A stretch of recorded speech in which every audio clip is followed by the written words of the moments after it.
सोचिए, एक छोटा सा समुद्री रास्ता इतना अहम कि अगर वो बंद हो जाए तो पूरी दुनिया की इकोनॉमी डावाडोल हो सकती है। आज हम इसी हुर्मुज संकट पर बात करने वाले हैं, एक ऐसा रीजनल कॉन्फ्लिक्ट जो अब ग्लोबल बन चुका है। देखिए, सिर्फ 1 महीने के अंदर क्या से क्या हो गया। बात एक वॉर के शुरू होने से आगे बढ़कर दुनिया के सबसे जरूरी समुद्री रास्ते को बंद करने तक जा पहुंची। तो चलिए देखते हैं कि यह टेंशन इतनी तेजी से आखिर बढ़ा कैसे। अब ये जो कॉन्फ्लिक्ट है ना, ये एक नए और कहीं ज्यादा खतरनाक दौर में दाखिल हो चुका है। अब बात सिर्फ धमकियों की नहीं रह गई है, अब तो सीधे उन जगहों पर हमले हो रहे हैं जो दुनिया की एनर्जी सप्लाई के लिए बहुत जरूरी हैं।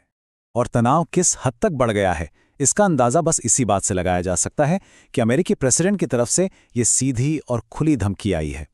डिप्लोमेसी की दुनिया में इस तरह की भाषा का इस्तेमाल होना अपने आप में बताता है कि हालात कितने गंभीर हैं। और जैसा कि कहा, बात सिर्फ धमकियों तक नहीं है, एक्शन भी हो रहे हैं। ईरान की सबसे बड़ी पेट्रोकेमिकल फैसिलिटी पर अटैक, मतलब ये वो फैसिलिटी है जो उनके प्रोडक्शन का करीब करीब आधा हिस्सा है। और तो और, ईरान के 2 टॉप कमांडरों को भी मार गिराया गया। तो ये सारी घटनाएं साफ साफ दिखा रही हैं कि लड़ाई किस लेवल पर पहुंच चुकी है। तो इन सब घटनाओं का, इस पूरे टेंशन का सेंटर पॉइंट एक ही जगह है, स्ट्रेट ऑफ हॉर्मुज। चलिए अब जरा ये समझते हैं कि ये छोटा सा समुद्री रास्ता पूरी दुनिया की इकोनॉमी के लिए इतना बड़ा खतरा आखिर बना कैसे।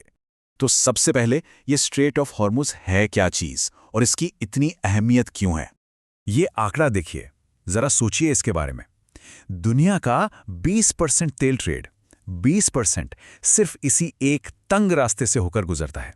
मतलब साफ है, यहां जरा सी भी रुकावट आई तो पूरी दुनिया के एनर्जी सप्लाई पर सीधा असर पड़ेगा। और यहां एक और बहुत बड़ी दिक्कत है। देखिए, तुर्की के बॉस्पोरस जैसे जो दूसरे जरूरी समुद्री रास्ते हैं, उनके लिए इंटरनेशनल ट्रीटीज हैं, नियम कानून है। लेकिन हॉर्मुज के लिए ऐसा कुछ नहीं है। कोई साफ अंतर्राष्ट्रीय संधि नहीं है जो यहां से गुजरने वाले जहाजों को कंट्रोल करे। और इसी वजह से ये इलाका हमेशा जियोपॉलिटिकल प्रेशर के लिए खुला रहता है। तो जैसे ही ये स्ट्रेटेजिक चोक पॉइंट बंद हुआ, दुनिया भर के एनर्जी मार्केट्स में भूचाल आ गया। इसका असर तुरंत और बहुत जबरदस्त हुआ। और असर देखिए कितना बड़ा है। सिर्फ 1 साल के अंदर कच्चे तेल के दाम में 82% से ज्यादा का उछाल।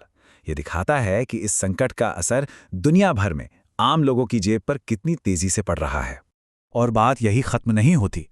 एनर्जी सेक्टर के जो बड़े लीडर्स हैं, वो चेतावनी दे रहे हैं कि लड़ाई में एनर्जी इंफ्रास्ट्रक्चर को जो नुकसान हुआ है ना, उसका असर लंबे समय तक रहेगा। मतलब ये जो बढ़ी हुई कीमतें हैं, ये शायद जल्दी नीचे नहीं आने वाली, भले ही लड़ाई रुक भी जाए। मार्केट कितना सेंसिटिव हो गया है, इसका अंदाजा बस इस बात से लगाइए कि सिर्फ एक अफवाह, एक सीज फायर की अफवाह उड़ी और तेल के दाम फौरन $115.5 से गिरकर $110 प्रति बैरल के नीचे आ गए। मतलब जरा सी खबर पर मार्केट कितना ऊपर नीचे हो रहा है।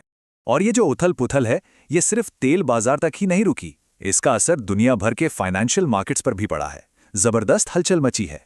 और जाहिर है, ऐसे माहौल में कुछ इन्वेस्टर्स को फायदा होता है तो कुछ को नुकसान। इस संकट के दौरान ना मार्केट्स में एक बड़ी हैरान करने वाली चीज देखने को मिली।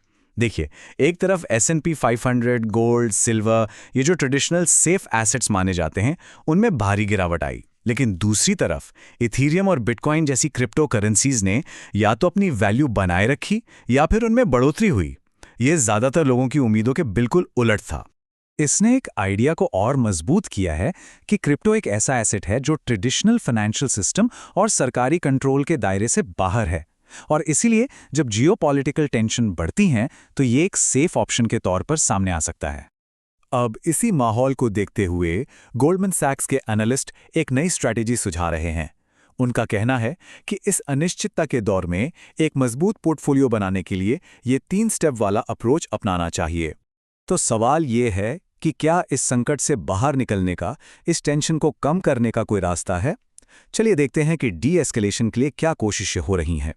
इतनी धमकियों और हमलों के बीच सबसे बड़ा सवाल तो यही है, क्या डिप्लोमेसी, क्या बातचीत से कोई रास्ता निकल सकता है? खबरें आ रही हैं कि एक ठोस प्रस्ताव टेबल पर है। प्रस्ताव है 45 दिन के सीज फायर का, और इसकी सबसे बड़ी शर्त यह है कि स्ट्रेट ऑफ हॉर्मुज को फिर से खोल दिया जाए। उम्मीद यही है कि ये जो टेम्पररी पीस होगा, ये एक परमानेंट सोल्यूशन की तरफ एक पुल का काम करेगा। आप देखिए, यहाँ पर जो खाड़ी के देश हैं उनके सामने एक बहुत बड़ा और बुनियादी चॉइस है। एक रास्ता यह है कि वो सब ईरान के साथ मिलकर एक कोऑपरेटिव सिस्टम बनाएं, एक ऐसी व्यवस्था जो सबके लिए हो। और दूसरा रास्ता यह है कि ईरान को अपनी स्ट्रैटेजिक ज़रूरतों के हिसाब से एक तरफा फैसला लेने दें।